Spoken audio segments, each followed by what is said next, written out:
Bon, Yolari Taifam, dans la vidéo que vous allez voir, il y aura un gros faux raccord, ce sera très difficile de le rater. Donc pour les plus attentifs d'entre vous, ne le mettez pas en commentaire s'il vous plaît. Ou alors si vous le mettez, bah c'est pas grave, parce qu'elle sortira de toute façon dans la semaine la vidéo. Pourquoi est-ce que je vous mets en garde? Tout simplement pour susciter déjà l'intérêt des plus attentifs. Vous allez voir qu'il y aura quelque chose qui aura changé sur la voiture. Donc voilà, vous ne le raterez pas pour la plupart des personnes qui suivent la chaîne bien sûr. Et vous allez vous demander pourquoi est-ce que je ne l'ai pas masqué. Eh ben tout simplement parce que je n'aurais pas pu flouter toutes ces parties là. Donc voilà, je me suis trouvé un peu embêté au montage. Les personnes qui réussiront à le trouver, qui le mettront en commentaire dans les premiers, je mentionnerai du coup leurs commentaires sur la prochaine vidéo en question. Allez, maintenant c'est parti.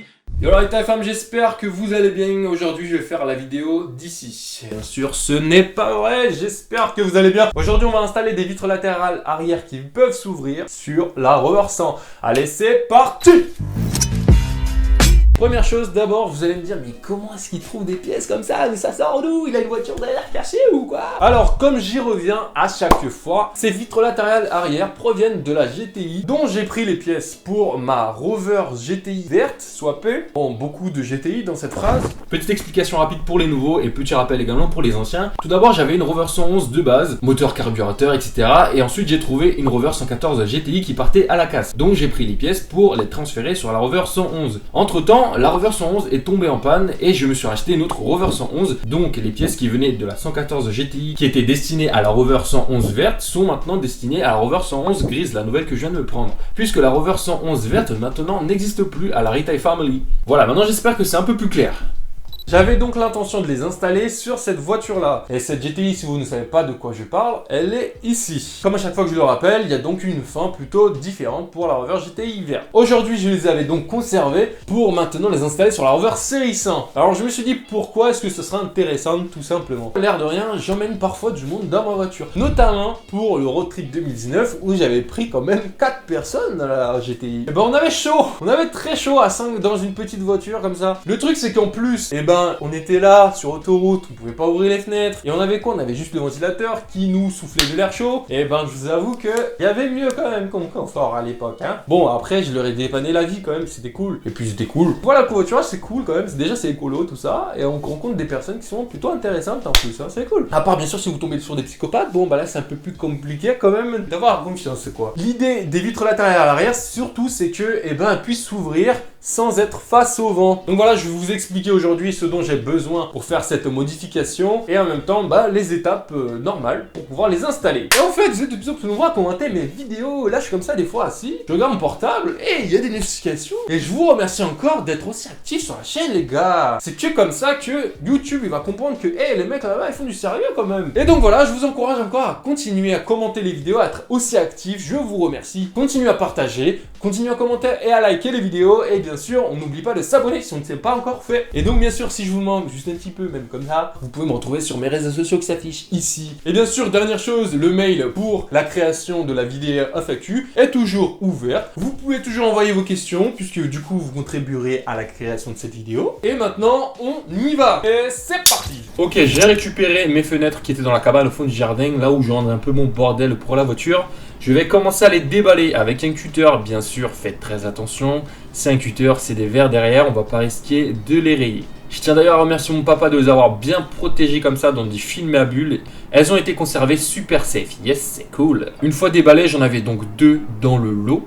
Elles sont sales, du coup, parce qu'elles n'ont pas été lavées au préalable. Et je vais me débarrasser de ces papiers bulles.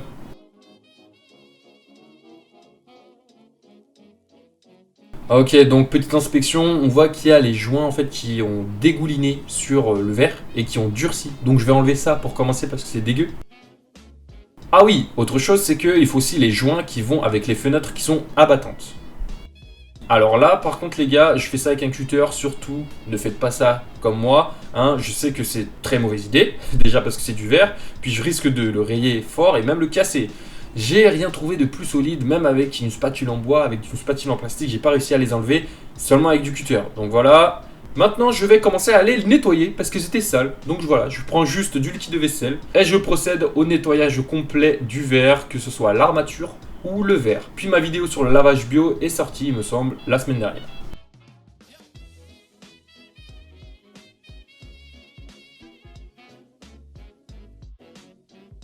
Voilà, rinçage, ça vous le savez déjà.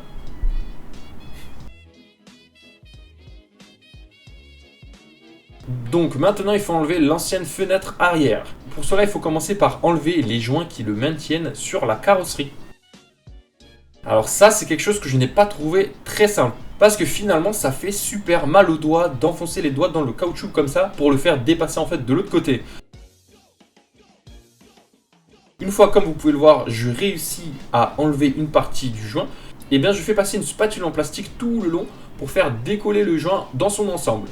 Une fois que c'est fait, eh ben, je fais bien sûr tout le tour de la fenêtre pour enlever le joint dans sa totalité et je peux ensuite retirer la fenêtre. Malheureusement, ma caméra ne tournait pas lors du démontage de la fenêtre. J'ai justement les orifices ici qui vont servir de support pour les fenêtres abattantes et chez Rovers a mis du scotch en sortant d'usine pour masquer en fait ces trous là. Donc ici j'ai un sachet qui vient de chez Rimmer Bros, justement le fournisseur anglais le plus historique des pièces Rover. C'est donc là où j'ai trouvé mes petits supports en caoutchouc. Le lien du site sera bien sûr en description, vous trouverez des pièces plutôt rares que vous ne trouverez pas forcément sur les sites français. Pour faire insérer le caoutchouc à l'intérieur de l'orifice, je me sers également de la spatule en plastique parce que c'est assez compliqué, c'est vraiment super serré, tout juste ce qu'il faut pour faire rentrer le caoutchouc. Et bien c'est normal en plus de toute façon. Donc voilà, une fois que c'est fait, ça tient et ça tient toute la vie, je pense. Enfin, c'est ce que je crois.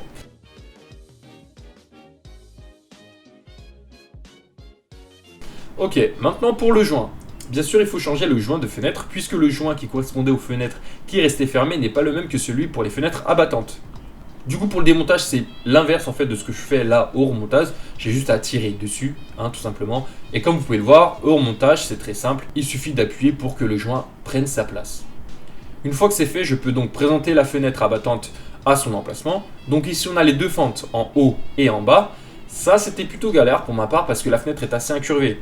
Du coup, si je rentre le haut et que j'essaye de rentrer le bas, il y a un petit décalage parce que justement la fenêtre est incurvée, le bas ressort, le haut rentre, enfin voilà, un peu galère.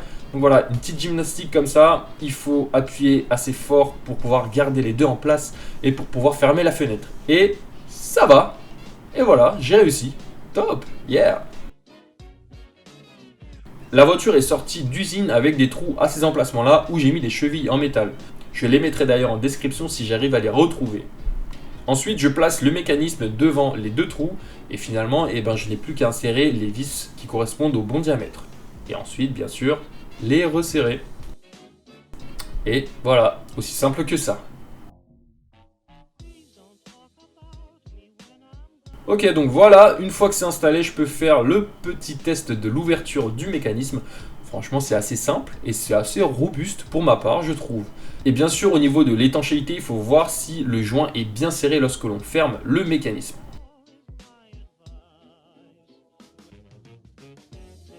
Donc voilà, le mécanisme a un système de blocage ici tout simplement. Et lorsque l'on le referme, pareil, un autre système de blocage. C'est perfecto. Donc voilà, petite mise en scène. Avant, c'était vraiment la chaleur extrême, incroyable, on ne respirait pas.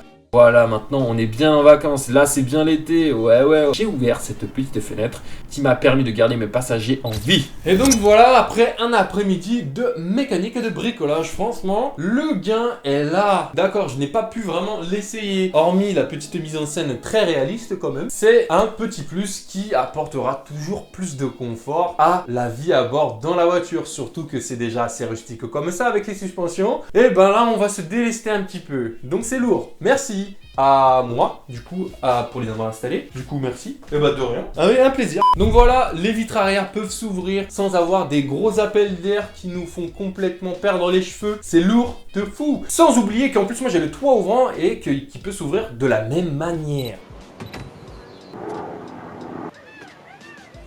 Et ben on a un carrément triple combo. Wouh, c'est génial. Et maintenant qu'elles sont installées, j'ai une demande à vous faire les gars. Si vous connaissez un professionnel qui sait installer des films teintés, puisque j'aimerais bien installer des films teintés sur l'arrière, tout l'arrière de la voiture, même complet, on en fera une vidéo. On fera une vidéo de la personne qui nous aura installé. Si les professionnels sont intéressés, si vous en connaissez qui sont intéressés, on fera une vidéo spéciale pour eux et pour moi et pour la voiture et pour tout le monde en fait. Vous êtes quand même 3000, on va se calmer hein. Ce serait super cool en tout cas si vous pouvez faire tourner l'information. Bien sûr, je vous remercie d'être toujours là, d'être là jusqu'à la fin de la vidéo. On se retrouve à la prochaine pour une nouvelle vidéo.